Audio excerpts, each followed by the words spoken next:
Mr. President, may we recognize Senator Joel Villanueva for the continuing interpellation. Senator Villanueva is recognized. Thank you, Mr. Majority Floor Leader. Thank you, Mr. President. And before I ask questions, I'd like to personally congratulate our dear Senate President Pro Tempore for that distinguished award. And for this matter, I'd like to ask if the distinguished gentleman from Olongapo, my fellow kababayan from Central Luzon, would yield to very few questions, Mr. President. Of course, Mr. President, from the rising star of Bulacan, they test the man. I have to share, Mr. President, this story as I was looking at the pictures a while ago. In the early 90s, when this representation was a student then of the University of Santo Tomas. And I personally wrote a letter to the then chairperson of the Subic Bay Metropolitan Authority, considering that he's making a name not only in our region in Central Luzon, but in the four corners of this nation. And I would like to, again, put on record, even during that time when I was a student of the Economic Society, we have no intention of inviting anyone but then SBMA Chairman, Richard Gordon. And thank God he was available during that time. He made life miserable to the officers of ECOSOC because he decided to go to UST through a chopper. And so we need to get permission from the office of City Hall in Manila. And I will never forget that time when he talked about the opportunities that we are enjoying as a country, as a nation, especially as part of Central Luzon. Subic is such a great testimony of what we have accomplished during that time through the leadership of Chairman Gordon. And I was listening to him a while ago. I have a lot of personal stories. In fact, my wife and I would go to Subic to eat and dine, watch movies. When Senator Mig Subiri talk about the Cosmic Bowling Center, ang dami ko pong experiences doon. Napakadami pong experiences ng representasyon na ito doon sa Subic Bay. Pag napunta ka ng Subic Bay at ikaw ay galing ng Bulacan, parang in ka. Ang dami ko pong experiences doon at tuwan-tuwa po ako sa Subic Bay at kaya tuwan-tuwa din ako na makasama ngayon ang ating Senator Richard Gordon na architect ng tagumpay ng Subic Bay. Mr. President, ang unang tanong ko, what really happened after that? I wanted to ask this question. Kanina, si Senator Subiri was saying, it's probably a big chunk of it would refer to leadership problems. Question of leadership.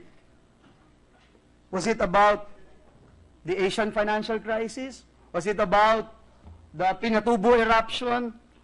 Ano ho ba talaga yung nangyari, Mr. President? Dahil, again, I also subscribe to what the good book is saying that people perish for lack of vision. And when you talk about visionary leaders, napakaganda nung nangyari noon, especially nung time ni Chairman Dick Gordon. Ano po ang nangyari at nasaan na nga ho ba tayo sa ngayon? Siguro po, hindi, alam niyo naman parang tourism rin yan naglagay tayo ng Wow Philippines, walang bayad ang gobyerno. Kami lang po ang gumawa nun Pwedeng gamitin yung Wow Subic, Watch Our Whales, Wow Sorsogon, Watch Our Water World, pwedeng sabihin, marami tayong ginamitan ng Wow. Nung nagpalit, ang problema natin, kailangan meron tayong marka pagka tayo nalagay sa isang lugar. At siguro dahil doon, medyo hiwalay ng landas. Hindi naman masama po yan per se. Pero siyempre, dapat nakafocus ka na kung maayos na, you're a basketball player and a very good one at that. When you know something works, yung play na yun, gagalingan nyo pa para lalong gumanda. Hindi yung papalitan mo yung play just because gusto mo magbago. You cannot change for the sake of change. Change has got to be dedicated, has got to be consistent and sustainable. Yun siguro ang medyo nawala. Yung bang, walang, yung sabi ko nga kanya, shared vision, shared values, shared sacrifices, shared triumphs na po.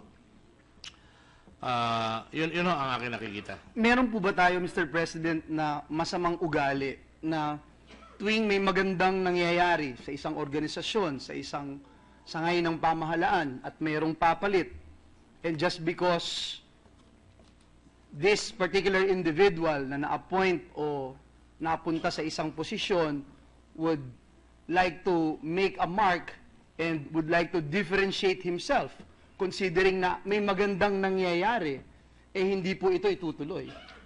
Well, I'm sure gusto nilang tumuloy, pero siyempre, dapat pag-aralan. We have to learn to analyze what works and what does not work. Hindi yung porque nakaupo ka, gusto mo baguhin kagad, ay kailangan talaga, ano ba nag-work? Di ba, pagka kayo nag-play, ano ba nag-work? Maganda yung screen. Maganda yung play na yon. So, gagalingan nyo pa, hanap ka naman ibang alternative na mapapasahan para hindi mababantayan. Yun ang kulang siguro. At saka siyempre hindi natin maalis yan. By the way, that is not only happening in the Philippines. It happens everywhere. Yung nga lang, those who replace, they want to have their mark, but they make things sustainable. Ginagawa nila yung tama. Kumbaga ko taking the good, throw out the bad. But don't throw the baby with the bat. Importante yan. Dahil kundi, walang mangyayari. By the way, Mr. President, I just want to let everybody know here. Wala na ako sa Subic dahil sa trabaho ng mga volunteer. Tayo po ngayon ay fourth biggest shipbuilder in the world. Bakit po? Nung ginagawa po yung airport, pumunta po ako doon at pinamadali ko, kalahati by FF Cruz. Dahil nagmamadali po tayo. Kalahati by Hanjin. It was their first time to build an airport. Biniding po yan kasama namin ng World Bank. Mako ng Hanjin, nagulat sila. Pero pag pupunta ako doon, pag nagkalat yung sigarilyo, pinapupulot ko, sasabihin sa kanila, what are you building here? Oh, we're building an airport. No. Magsasagot tayo sa mga empleyado, pati mga Koreano. Sabi ko, what are you building here? We're doing an airport. No. You're building our country. Apparently, one time, nagpunta doon yung chairman. Alam nyo, nanalo siya doon sa sugal niya na magtayo ng airport sa Pilipinas, sa Subic. And later on, he would become chairman of the whole Hanjin Corporation. And when he thought of a shipyard that would be placed in Asia, walang kaduda-duda sa kanya sa Subic. And I cannot forget this because hindi ako naimbitahan sa Malacanang nung inagurahan niyang Hanjin. Nagtatampo sa akin ng presidente noon.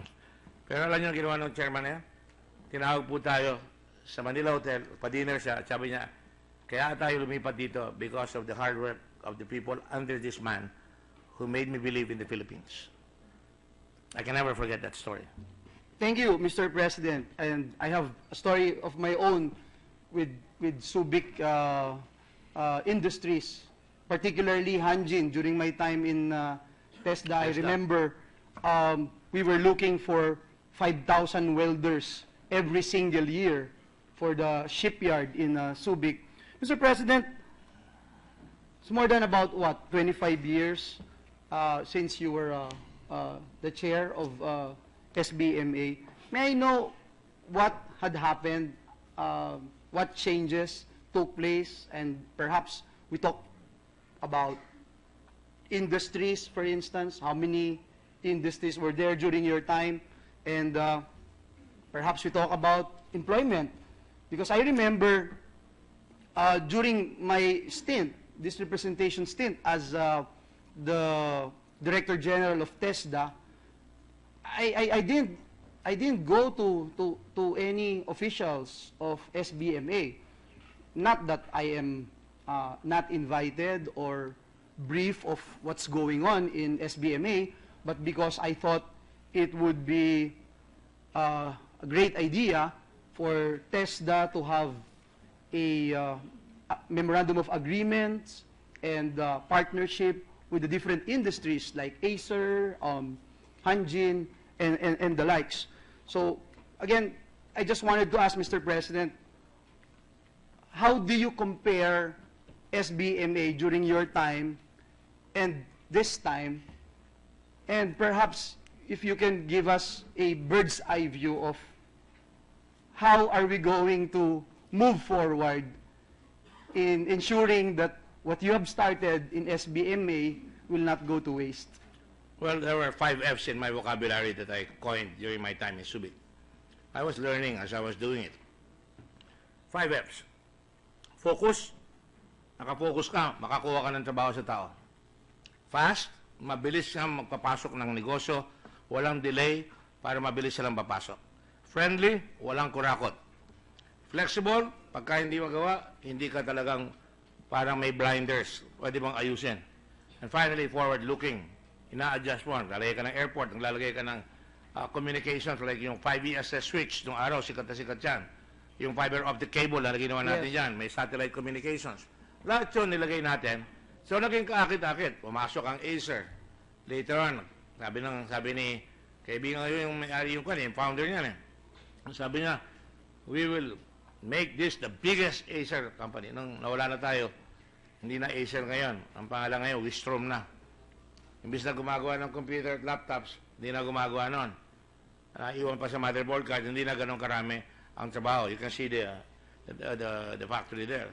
We had also a lot of Taiwanese firms that came in, gumagawa ng kwan. Yung Omron sa Hapon, gumagawa ng mga locks, yung mga turnstiles, ginagawa yan dyan.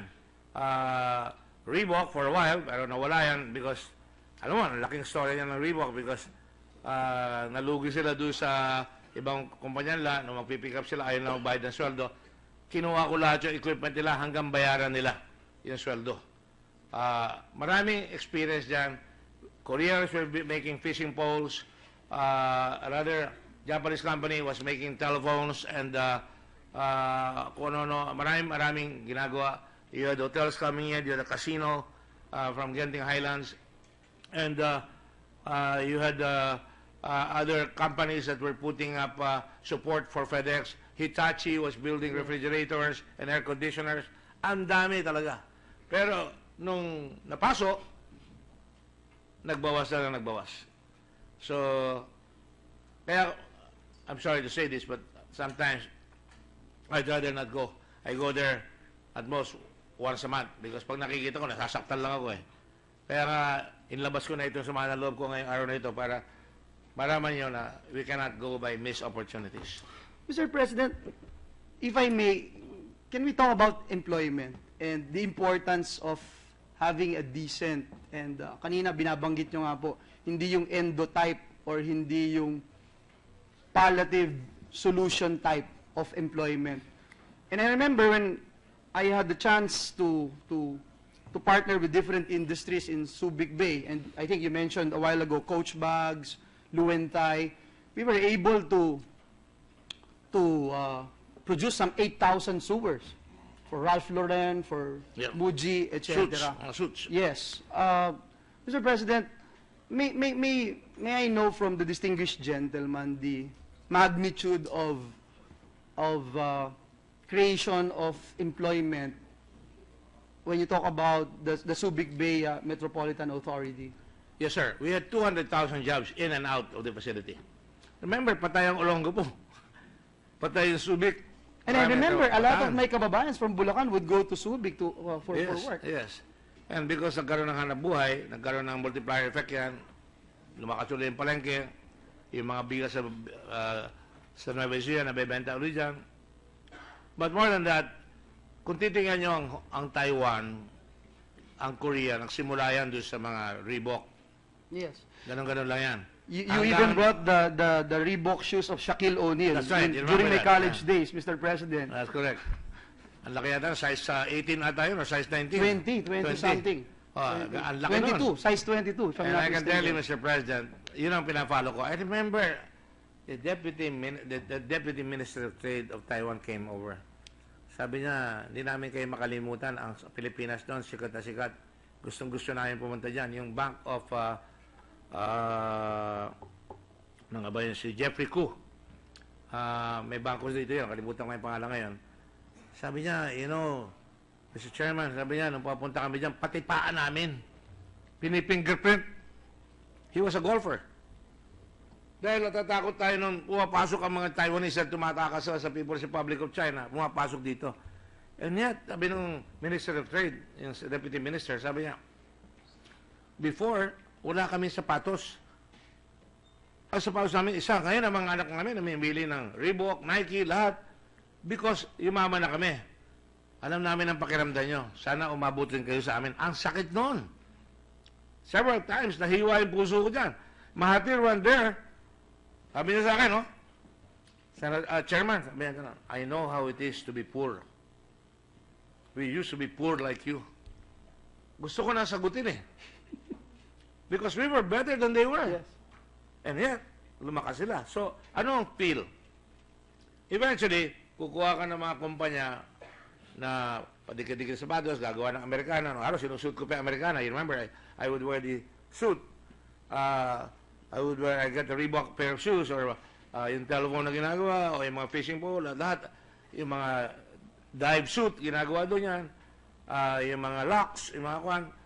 And sabi ko, someday, nagsisimula ka. I remember I would go to Reebok. Bubulungan ko yung babae. Napaka-boring. Alas 3 na madaling araw, batang babae, dumadaan yung sapatos, kinokola yung sapatos. Sabi ko, nag-aaral ka ba? Tingin, tatakot pa, baka makagalitan. Hindi, kausapin mo ako. Hindi mo makapag-aaral sa trabaho. Sabi ko, hindi, pilitin mo mag-aaral. Sabi ko, anong ambisyon mo sa buhay? Hanggang dito na lang po. Hindi, kako, tingnan mo. Nakita mo yung inchik na yun? Sabi ko, gano'n. Gusto ko by next year, kunin mo yung trabaho nun. Galingan mo. And then, some of them really followed the advice. And pretty soon, they were managers, and that's how you go development. Development starts when you leave something that is less and you go for something more. Tataas yan ang tataas yan. Kung napagbigyan, siguro marami na. Ang FedEx, nung araw, pag tumanggap, ang laki ng sweldo.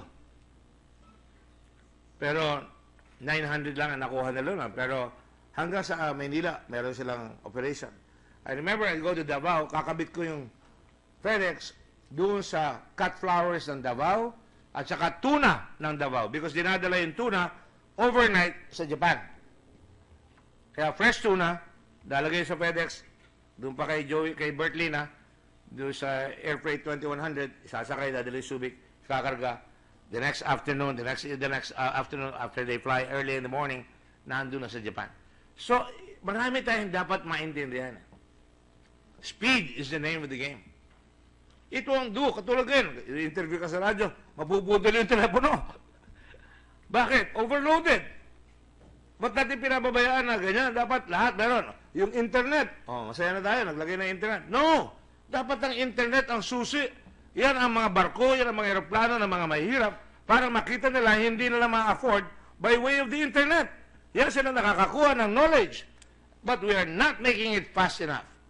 Marami tayong pwedeng gawin, and that's why every time you have in Iloilo, Cagayan de Oro, a Negros, or a Cebu, or Batangas, or Laguna going up, let us keep on supporting these areas para lumakas tayo because that's the only way. The hard way is always the best way. I agree, Mr. President, and yung binanggit niyo ho kanina, 200,000 jobs.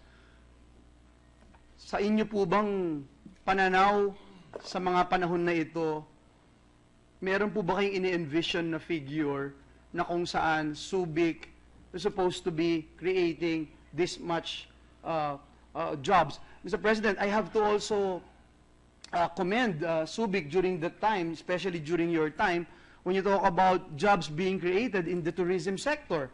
When you go to Subic, during my college days, you could hardly go there without reservations in the hotel. That's correct. It's all fully booked.